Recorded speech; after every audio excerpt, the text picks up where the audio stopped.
Alhamdulillah nahmaduhu wa nasta'inuhu wa nastaghfiruh wa nastahdihi wa na'udzu billahi min syururi anfusina wa sayyiati a'malina may yahdihillahu fala mudhillalah wa may yudlilhu fala hadiyalah asyhadu an la ilaha illallah wahdahu la syarikalah wa asyhadu anna muhammadan abduhu wa rasuluhu alladzi la nabiyya ba'dah.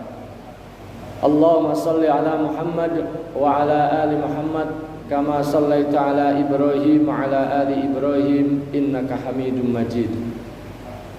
Ma'asyiral muslimin rahimani wa rahimakumullah, Bapak-bapak dan seluruh jamaah salat subuh Masjid Baitul Mukmin rahimani wa rahimakumullah. Pertama, kita bersyukur kepada Allah Subhanahu wa taala atas segala nikmat dan karunia-Nya, atas segala yang Allah limpahkan kepada kita semuanya, sehingga di kesempatan pagi hari ini kita kembali bisa melaksanakan kewajiban kita, melaksanakan sholat subuh dengan berjamaah. Mudah-mudahan sholat subuh kita dan seluruh ibadah dan amal soleh kita diterima oleh Allah Subhanahu wa ta'ala. Salawat dan salam semoga senantiasa terlimpahkan kepada uswah hasanah kita Rasulullah sallallahu alaihi wasallam beserta para keluarganya, para sahabatnya, dan orang-orang yang senantiasa mengikuti sunnah-sunnahnya. Para hadirin sekalian, rahimani wa rahmakumullah, pada kesempatan sebelumnya sudah kita bahas beberapa hal seputar sakit dan bagaimana rambu-rambu, bagaimana adab-adab kita di dalam ketika seseorang atau ketika kita sakit, baik sebagai orang yang sakit maupun sebagai orang yang tidak sakit tapi mendapati saudaranya, mendapati kawannya sedang sakit, ya. Termasuk sudah kita bahas tentang kesabaran, sudah kita bahas seputar perintah dan anjuran untuk berobat, termasuk juga bagaimana ketika kita harus berobat kepada yang bukan beragama Islam. Nah, termasuk juga bagaimana kalau seandainya seorang laki-laki terpaksa harus berobat dan ditangani oleh dokter wanita atau sebaliknya. Jamaah sekalian rahimani wa rahimakumullah, di kesempatan pagi hari ini kita akan membahas berkaitan dengan al-ilaju birruqa wal adiyah, berkaitan dengan pengobatan atau terapi dengan ruqyah dan doa-doa. Para hadirin sekalian rahimani wa rahimakumullah, jadi tentang ruqyah ini secara umum agama kita membolehkan, mensyariatkan, mengizinkan ketika seseorang sakit untuk kemudian juga di samping datang ke dokter untuk konsultasi, untuk mendapatkan resep-resepnya, dan tentu dengan tetap berkeyakinan bahwa yang menyembuhkan adalah Allah Subhanahu wa taala, ya.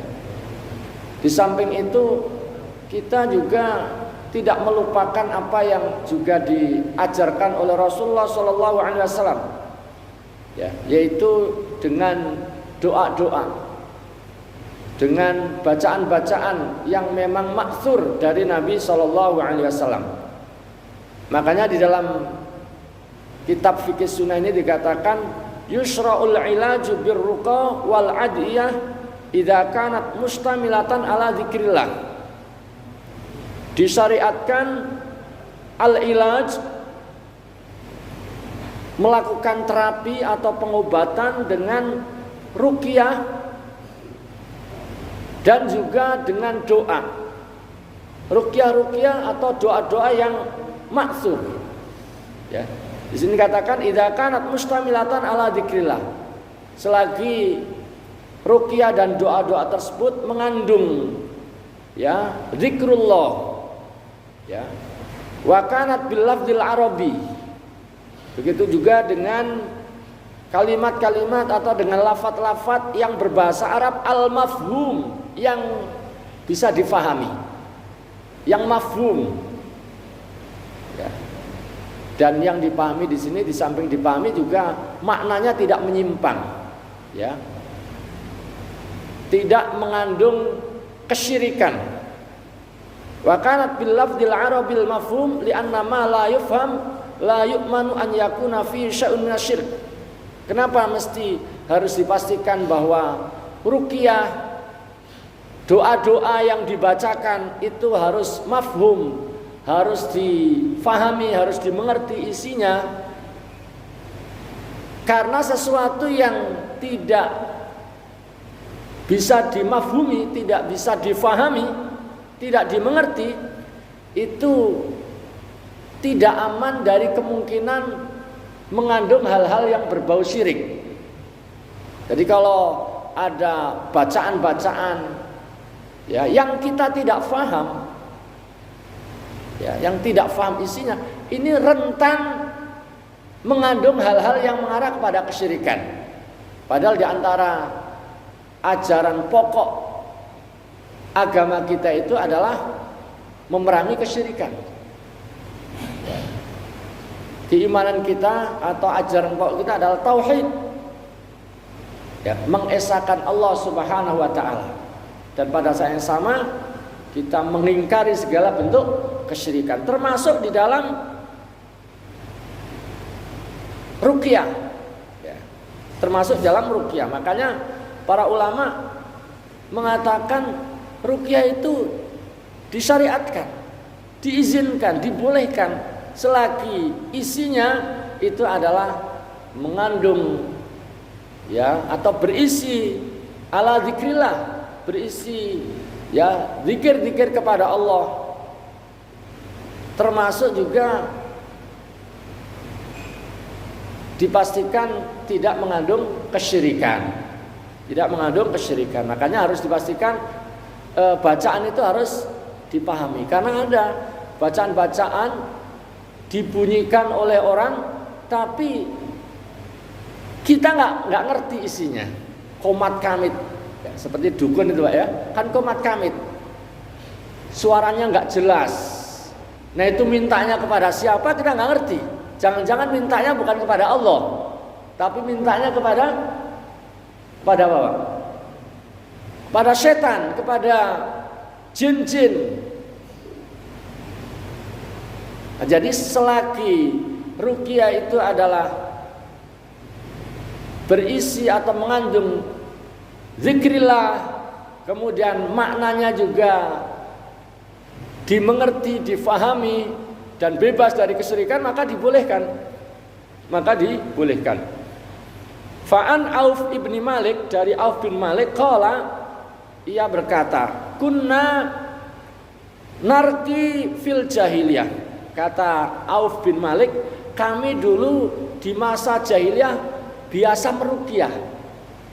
Jadi dunia ruqyah itu bukan sekarang aja Pak, tapi sejak dulu, sejak zaman jahiliyah sudah biasa dilakukan. Termasuk diceritakan oleh sahabat Auf bin Malik ini, kami di masa jahiliyah itu biasa meruqyah. Fakulna, lalu kami berkata, ya Rasulullah, wahai Rasulullah, kaifa tara fi dzalik? Bagaimana engkau melihat akan hal itu? Apa pendapat engkau tentang ruqyah?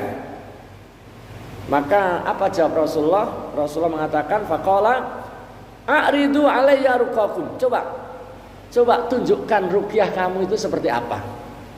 Jadi Rasulullah tidak langsung mengatakan boleh atau tidak boleh, tapi tunjukkan dulu ruqyahmu seperti apa. Ya. Terus Rasulullah mengatakan la ba'sa birruqa ma lam yakun fi syirk. Ya. Ruqyah yang tidak mengandung kesyirikan maka tidak apa-apa. Ya, la ba'sa birruqa ma lam yakun fi syirk. Tidak apa-apa ruqyah yang tidak mengandung kesyirikan. Dan ini menjadi patokan umum, menjadi bingkai umum. Ya, ketika ada orang misalnya mengatakan ini ruqyah syariah, ini ruqyah ya Islam misalnya begitu, kita tidak buru-buru membenarkan, tidak buru-buru menolak. Kita lihat dulu ya bagaimana prakteknya, apa bacaannya. Ya, Pak saya nggak ngerti Pak. Kalau disuruh ngecek, ya, kalau kita nggak ngerti kita tanya sama ya guru kita, ustadz kita yang kita anggap mengerti. Pak, kalau yang seperti ini boleh nggak? Ya, kita biasakan tanya kepada orang yang kita anggap mengerti, ya guru ya atau para ustadz kita tanya. Nah, kalau menurut beliau-beliau yang kita yakini keilmuannya, kita mengerti keilmuannya itu baik ya, kemudian mengatakan bahwa oh ini tidak apa-apa, ini tidak ada kesyirikan, ya nggak apa-apa. Jadi kita tidak terus buru-buru wah ini boleh atau tidak. Tapi seperti halnya Rasulullah tadi, ketika ditanya, ya Rasulullah kami biasa meruqyah di masa jahiliyah, kami biasa meruqyah di masa jahiliyah, bagaimana pandangan engkau terhadap hal tersebut? Kata Rasulullah, coba tunjukkan dulu ruqyahmu seperti apa. Ditunjukkan dan Rasulullah memberikan rambu-rambunya, memberikan bingkai umumnya, memberikan aturannya bahwa selagi ruqyah itu tidak mengandung kesyirikan maka tidak apa-apa. Artinya dibolehkan. Ya, hadis diriwayatkan oleh Imam Muslim dan Imam Abu Dawud. Ya, Imam Abu Dawud. Jamaah sekalian, dan tentu saja kita ketika mau minta diruqyah, kita tentu lebih mengedepankan, lebih mengutamakan orang yang meruqyah itu adalah orang yang muslim, orang yang mukmin, orang yang beriman, orang yang akidahnya lurus, orang yang kita ketahui ya istiqomah di dalam agama, komitmen di dalam menjalankan syariat Allah. Tidak sekedar dia bisa baca-baca, tapi juga harus kita pastikan ya keistiqomahannya, komitmennya di dalam syariat Allah, di dalam hukum-hukum Allah.